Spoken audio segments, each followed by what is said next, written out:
오늘은 7월 두 번째 주일이면서 빌립보서 두 번째 강해 설교입니다. 지난주부터 빌립보서를 보았죠. 지난주에는 빌립보서 1장 1, 2절의 짧은 말씀을 통해서 그리스도인이 된다는 것이라는 주제로 말씀을 나눴습니다. 그리스도인이 된다는 것은 한마디로 난 세상 너희들과 달라 이러면서 세상과 스스로 구별되는 부정적인 구별이 아니라 하나님의 성품을 닮아가는 그 거룩에 적극적으로 동참하는 것이라고 했습니다. 기억이 나십니까?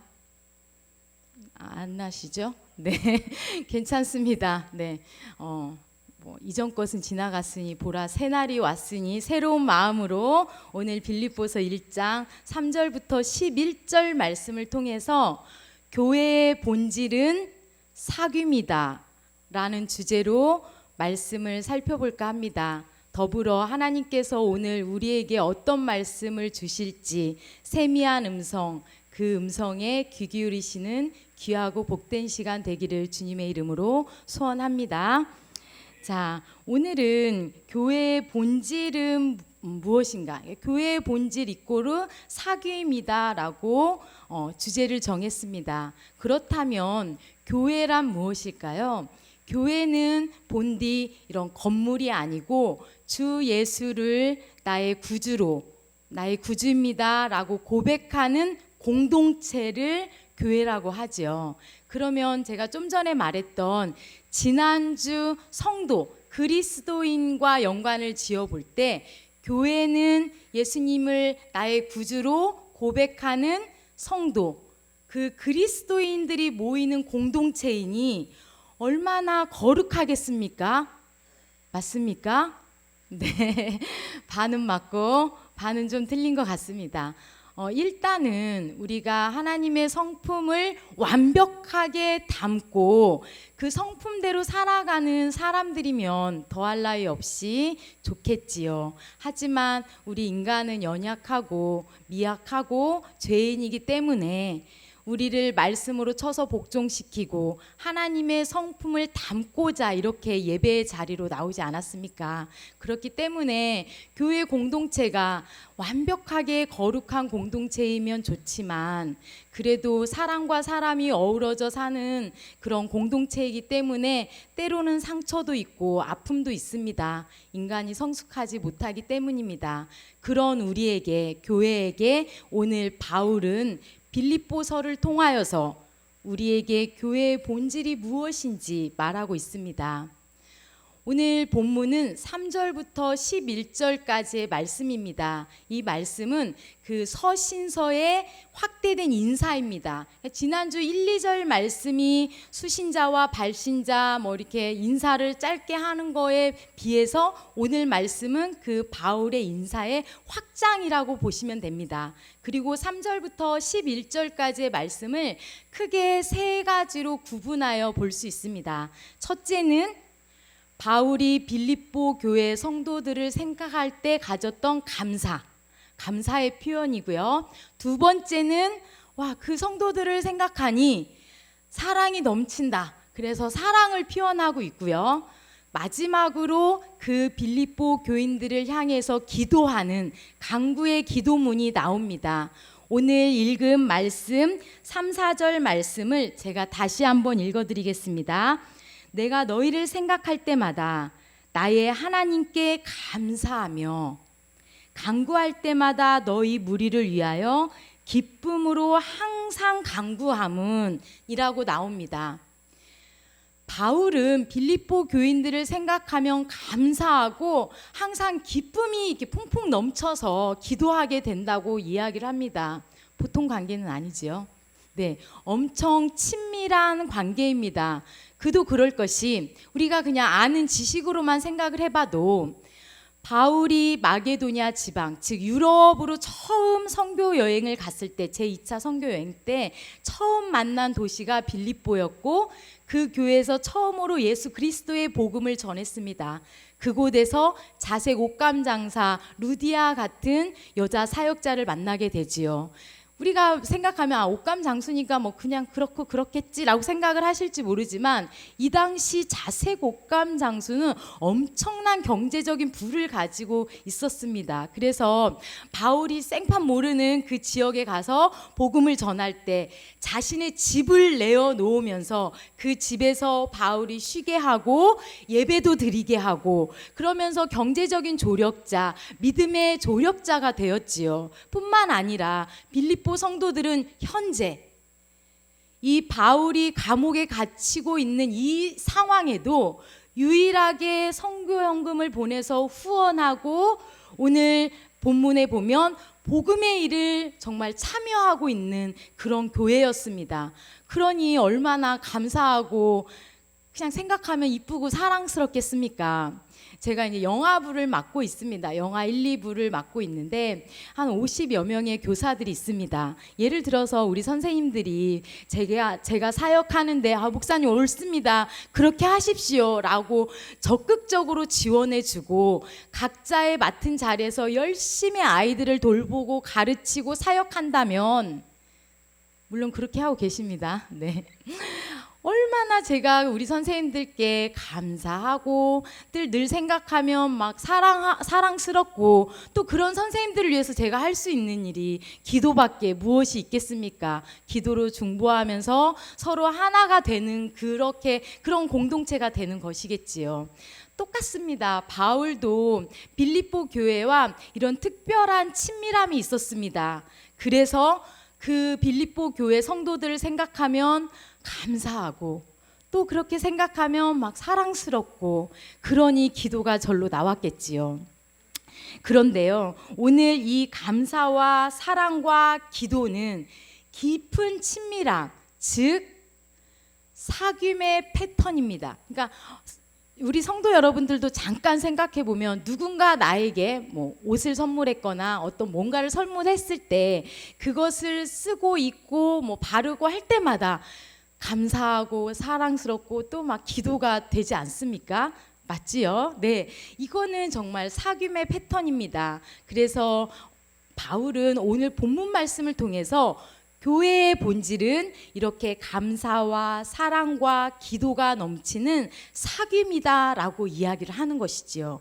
교회의 본질은 사귐이다. 그런데요, 단순히 이렇게 기도와 감사와 기도가 있을 때 사귐이 되는 걸까요? 좀 더 본문을 통해서 사귐이 어떤 건지 살펴볼 필요가 있습니다. 오늘 본문 5, 6절을 제가 다시 읽겠습니다. 너희가 첫날부터 이제까지 복음을 위한 일에 참여하고 있기 때문이라. 감사와 기쁨이 넘치는 그 이유지요. 너희 안에서 착한 일을 시작하신 이가 누구일까요? 하나님이시겠죠. 네, 하나님께서 그리스도 예수의 날까지 그 착한 일을 이루실 줄을 우리는 확신하노라 라고 나와 있습니다.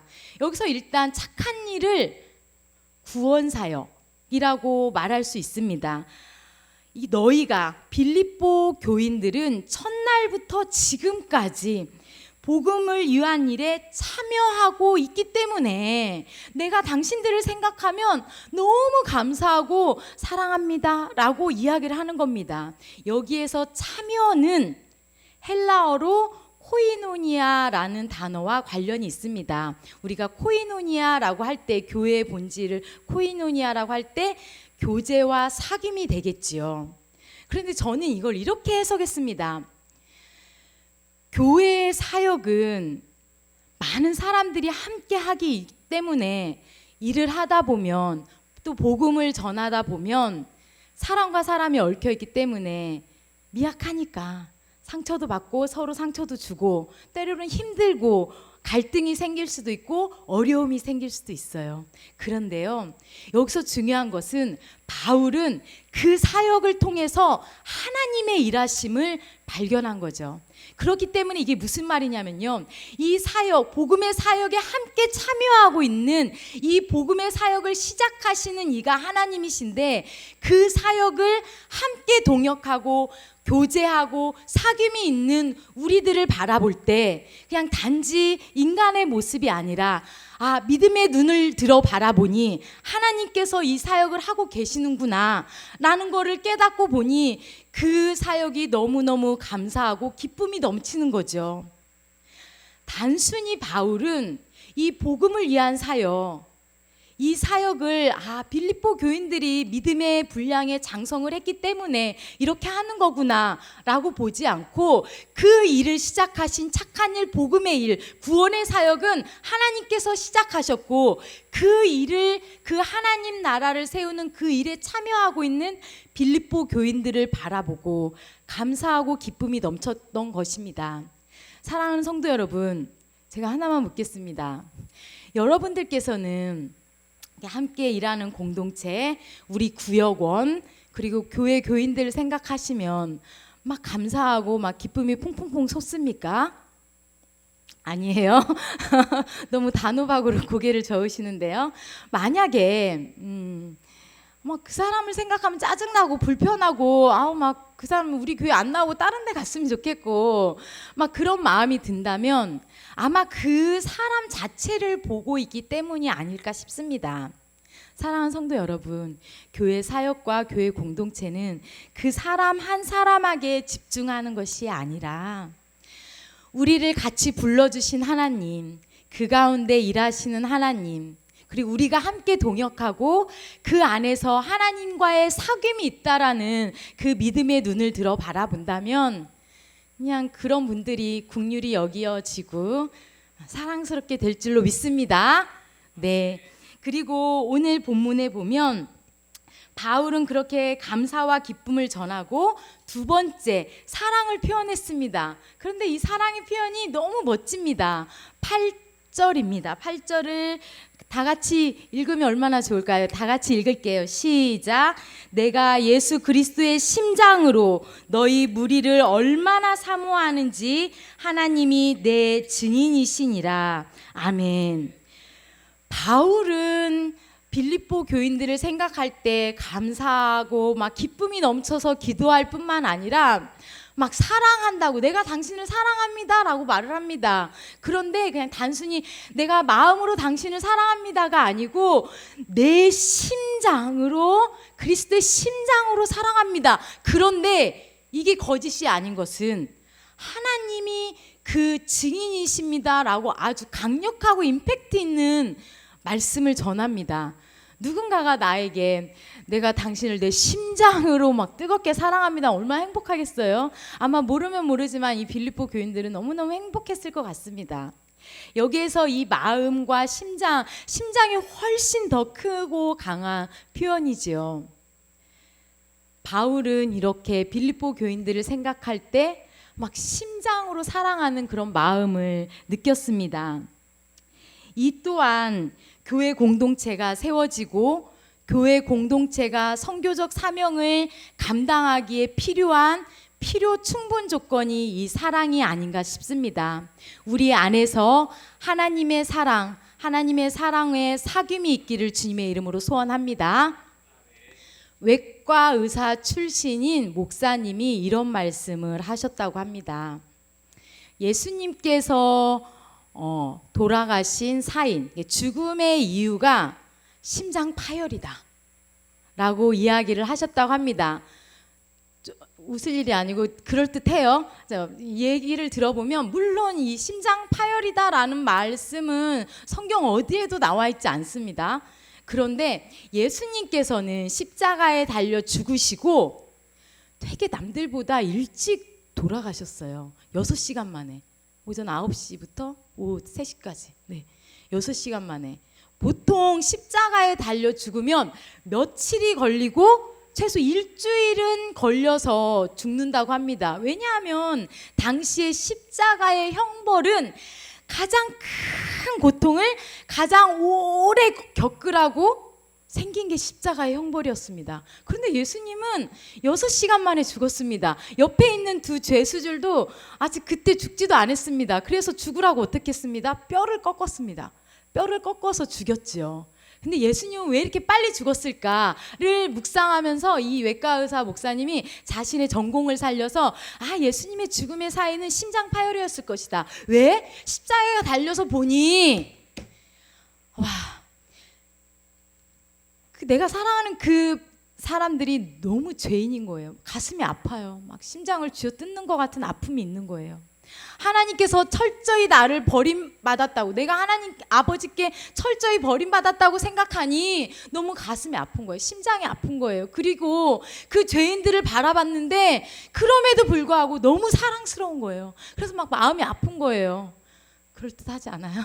네. 그래서 예수님은 그 십자가에 달려서 그 마음이 너무 아파서 심장 파열로 죽지 않았나, 그렇게 이야기를 하는 거를 어느 책에서 읽었습니다. 사랑하는 성도 여러분, 여러분들은 옆에 분들 일부는 그냥 다 대면 하시죠.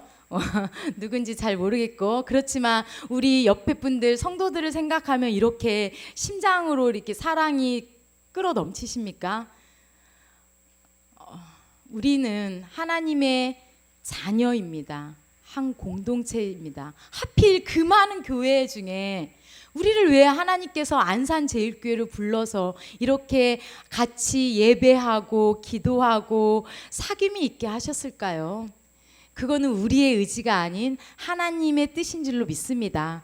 그렇기 때문에 우리 안에 이런 심장으로 사랑하는 사랑이 넘치기를, 하나님과의 이 귀한 사랑의 사귐이 있기를 소원합니다. 심리 기획자 이명수 씨가 쓴 책 중에 내 마음이 지옥일 때라는 책이 있습니다. 내 마음이 지옥일 때. 어떤 책일 것 같습니까? 책의 제목대로 내 마음이 지옥같이 어렵고 내 인생이 미로 같아서 헤어나오지 못하는 그 상황에 어떻게 하면 그 마음이 지옥일 때 헤어나올 수 있는지 돕는 책입니다. 그런데 이 책은 그 돕는 거를 시로 썼습니다. 그러니까 에세이로 이렇게 사세요가 아니고 이런 경우에 맞는 시를 거기에 적어 놓은 거죠. 그 중에 세 번째 챕터에 이런 제목이 있습니다. 내 마음이 지옥일 때 힘들고 지옥 같은 삶을 살아갈 수 있고 버틸 수 있는 힘이 무엇일까? 여러분들, 내가 너무 힘들고 정말 이 땅을 살아가서 뭐해? 그냥 빨리 하늘나라 가버릴까? 이런 생각 가끔 안 하면 너무 좋지만 들을 때 버틸 수 있는 힘이 무엇입니까? 이 책은 뭐라고 이야기하냐면요, 무조건적인 내 편이 되어주는 딱 한 사람만 있어도 내가 그래도 이 땅을 살아갈 만하다. 내 마음이 지옥일 때 그래도 천국을 누릴 수 있다라고 이야기를 합니다. 그러니까 내가 뭔가를 잘못을 했건 억울한 일을 당했건 마음이 안 좋을 때건 아무튼 어떠한 어려움과 고난 속에서 그냥 내가 믿고 의지하는 사람에게 나 이렇게 해서 이랬어. 근데 왜 그랬어? 좀만 참지. 왜 그랬어? 뭘 그걸 가지고 그러니? 이러면 정말 너 나가 죽어라 이러랑 똑같은 거예요. 근데 그랬니? 잘했어. 나는 네 편이야. 얼마나 힘들었어? 라고 손잡아주고 내 편이 되어줄 수 그 한 사람이 있으면 그 내 마음이 지옥 같을 때 잠시라도 위로와 위안을 얻는다라고 이야기를 합니다. 사랑하는 성도 여러분, 여러분들은 이렇게 무조건적으로 내 편이 되어주는 한 사람입니까? 그런 사람이 있습니까가 아니고 여러분들이 그런 사람이냐는 것입니다. 내가 힘들고 어려운 그 내 이웃, 내 공동체 안의 성도, 내 가족, 내 자녀에게 그렇게 무조건적으로 내 편이 되어주는, 그 사람 편이 되어주는 한 사람이 되시냐는 말씀입니다. 바라옵고 원하옵기는 우리가 그런 사람이 되었으면 좋겠습니다. 옆에 사람 손잡아주고 토닥여주고 안아주고 응원해주고 격려해주고 그런 아름다운 그리스도의 사귐이 있기를 주님의 이름으로 소원합니다. 네, 그리고 마지막으로 바울은 오늘 본문 특별히 9절에서 11절까지의 말씀을 통해서 교회를 향한 기도를 하고 있습니다. 9절부터 11절까지를 또 한번 읽어봐야겠죠. 제가 읽겠습니다. 내가 기도하노라. 너희 사랑을 지식과 모든 총명으로 점점 더 풍성하게 하사 너희로 지극히 선한 것을 분별하며 또 진실하여 허물 없이 그리스도의 날까지 이르고 예수 그리스도로 말미암아 의의 열매가 가득하여 하나님의 영광과 찬송이 되기를 원하노라. 아멘. 이 3절의 말씀이 바울이 빌립보 교회 성도들을 향한 기도문이었습니다. 한마디로 표현하면 바울은 빌립보 교인들이 사랑의 씨앗을 심고 자라서 의의 열매를 맺어서 하나님께 영광과 찬송이 되기를 원합니다 라고 기도하는 것입니다. 보세요. 오늘 9절은 바울이 빌립보 교회 성도들에게 기도를 하면서 첫 번째 쓴 단어가 사랑을 이라고 하였습니다. 사랑이라는 씨앗을 함께 심고 시작을 합니다. 그러면 씨앗을 심으면 그 씨앗이 어떻게 되겠습니까? 싹을 틔우고 줄기가 나겠지요. 그런데요, 이 사랑이라는 씨앗은 혼자 자랄 수가 없어요. 너무 연약해서. 그래서 우리가 고추나 토마토에 뭐를 세워주죠? 버팀목, 지침대를 세워주죠. 그 버팀목이 되는 것이 지식과 총명입니다. 보세요. 내가 사랑으로 이 땅을 살아나가고 싶은데 너무 힘들어. 막 이 사람이 믿고 막 어디 지구 밖으로 이렇게 나가버렸으면 좋겠고 그런 마음이 들 때 지식과 총명이 필요하다는 거죠. 여기서 말하는 지식은 예수 그리스도의 구원의 진리를 아는 지식입니다. 그러니까 우리가 말씀을 깨달아야 되는 거죠. 그 말씀의 힘으로 살아가야 되는 거죠. 그리고 여기서 총명은 그 말씀을 삶에 적용하는 지혜입니다. 내가 사랑을 심어서 그걸 싹을 틔우는데 너무 연약하고 힘드니 그리스도 예수의 말씀으로 우리가 그 말씀을 깨닫는 지식으로 살아가고 그 지식을 하나님이 주신 총명 지혜로 삶에 적용하는 거죠. 그렇게 싹을 틔우고 지침대를 세워서 성장하다 보니 나중에는 진실함과 거짓 없는 행함으로 나타나고 결론적으로 궁극적으로 의의 열매를 맺게 된다는 의미입니다. 할렐루야. 아멘. 우리가 사랑을 심어 예수 그리스도의 말씀으로 그 진리를 삶에 적용하고 그렇게 신실하게 믿음으로 우리가 하나님께서 기뻐하시는 우리 자신이 영광과 찬송이 될 수 있는 의의 열매를 주렁주렁 맺기를 주님의 이름으로 축복합니다. 이것이 교회의 본질입니다. 우리가 서로를 위해서 감사하고 서로 사랑하고 또한 서로를 위해서 중보하고 기도할 때 우리 교회는 아름답게 든든히 세워질 줄로 믿습니다.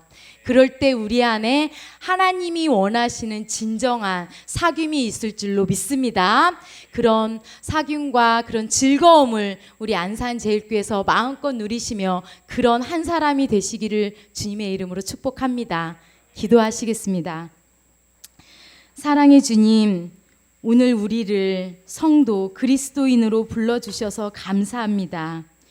주님의 교회에서 서로 사귐이 있고 사랑이 있고 감사와 서로를 위한 기도가 넘쳐나기를 원합니다. 단지 세상에 반대하며 그렇게 부정하는 거룩이 아닌 세상을 품고 하나님을 묵상하고 하나님의 말씀 안에서 거룩에 참여하는 모든 성도, 사귐이 있는 모든 성도가 되게 하여 주시옵소서. 한 주도 이 말씀 듣고 힘을 얻어 주님의 장중 아래 거하게 하시고 우리 사랑하는 모든 성도님들을 하나님 불꽃 같은 눈동자로 살펴주시고 보호하여 주시옵소서. 감사드리며 예수 그리스도의 이름으로 간절히 기도하옵나이다. 아멘.